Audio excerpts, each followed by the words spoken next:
Hello everyone, आज हम लोग डिस्कशन करेंगे एक्स पार्टे डिक्री क्या होती है। इसको हिंदी में हम लोग एक पक्षीय डिक्री कहते हैं। ये डाइवोर्स, मेंटेनेंस एंड एडॉप्शन के विरुद्ध आपको दिया जाता है। यहाँ पर चलते हैं, हम लोग इसको एक एग्जाम्पल के थ्रू समझते हैं। प्लेंटिफ के द्वारा कोर्ट में सूट फाइल किया जाता है या फिर केस फाइल किया जाता है।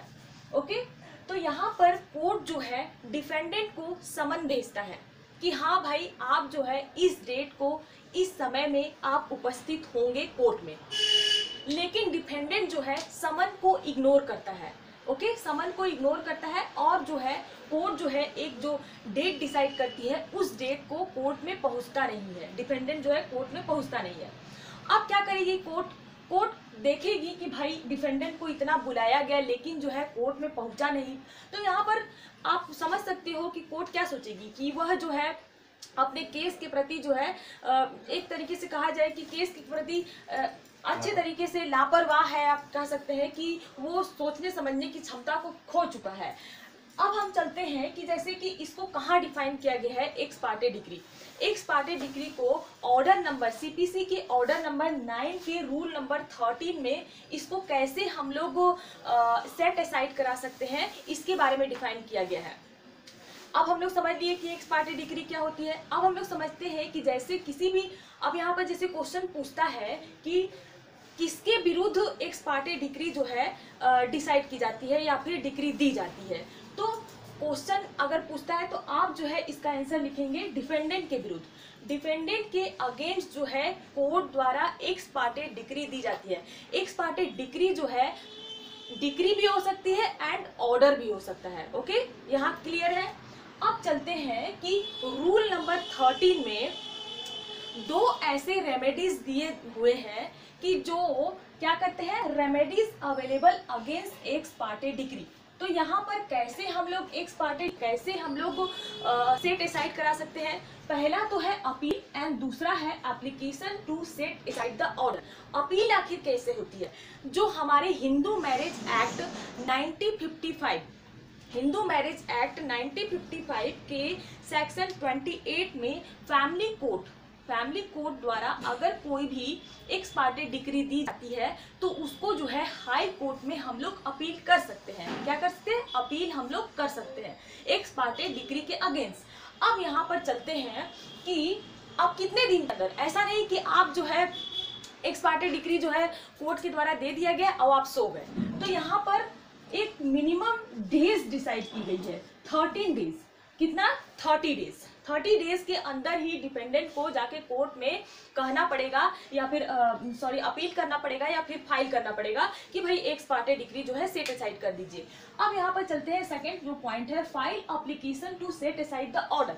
यहाँ पर जैसे कि अब जो डिपेंडेंट है कोर्ट को कहेगा कि भाई हम जो है जिस डेट को, जैसे कि 28 डेज दिया जाता है, 28 डे को बुलाया जाता है कोर्ट में आने के लिए। डिपेंडेंट कहता है कि 28 को क्या हुआ था कि मैं जो हूँ इतना मैं फीवर से पीड़ित था कि मैं उस दिन जो है नहीं आ सका, हॉस्पिटलाइज था। या फिर हम कह सकते हैं कि मैं जो हूँ इलाहाबाद कोर्ट पहुँचने ही वाला था लेकिन मेरी ट्रेन जो है लेट हो गई, मैं उस समय पे नहीं पहुँच पाया। 28 डे को मैं नहीं पहुँच पाया और मेरी ट्रेन लेट होने की वजह से, जबकि मैं आपको टिकट भी दिखा सकता हूँ या फिर जो अगर मैं फीवर से पीड़ित हूँ तो मैं जो डॉक्टर की रिपोर्ट भी दिखा सकता हूँ। तो यहाँ पर कोर्ट जो है, जो एप्लीकेशन दिया गया है कोर्ट के द्वारा, जो बातें कही गई है, जो क्लाइंट द्वारा जो बातें कही गई है उसको कोर्ट देखता है। डिफेंडेंट के द्वारा जो बातें कही गई है उसको कोर्ट देखता है और कहता है, सही पाता है। सही पाने के दौरान जो है यहाँ पर एप्लीकेशन को प्रूव कर दिया जाता है और कहा जाता है कि भाई ठीक है, आपकी एप्लीकेशन को मंजूर किया जाता है और एक निश्चित दिन आपको जो है बुलाया जाएगा और आप उस डेट को पहुंचेंगे। तो यहाँ पर डिपेंडेंट को एक तारीख दे दी जाती है कि भाई आप जो है इस दिन को पहुंचेंगे। यहाँ पर डिपेंडेंट के अगेंस्ट कोई भी एक्स पार्टे डिक्री दी जाती है तो 13 डेज के अंदर अगर अपील या फिर एप्लीकेशन देते हैं तो उसको जो है सेट असाइड किया जा सकता है। अब यहाँ पर रूल नंबर 13 में तो ये सब व्याख्यान दिया हुआ है। अब रूल नंबर 14 क्या कहता है? जो ऑर्डर नंबर 9 का रूल नंबर 14 कहता है कि अब जो है आपने जो है डिपेंडेंट की बातों को तो रख लिया अपील एंड एप्लीकेशन के माध्यम से। अब यहाँ पर ऐसा नहीं ऐसा नहीं कि डिफेंडेंट के जो बातों को रखे हो, तो ऐसा नहीं कि आपने जो है प्लेंटिफ को जानकारी नहीं दी है। प्लेंटिफ को जानकारी देना आपको आवश्यक है।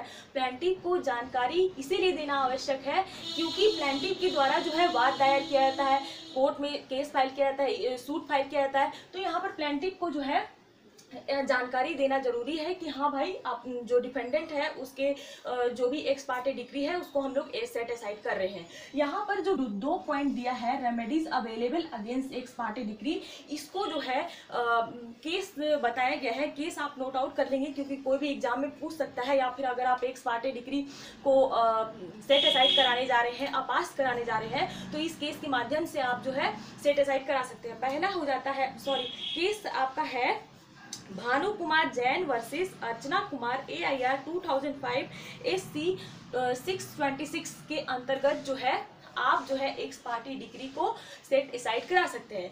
आई थिंक आपको बहुत ही अच्छे तरीके से एक्स पार्टी डिग्री समझ में आ गई होगी। And don't forget to subscribe my channel. Till then bye bye, thank you.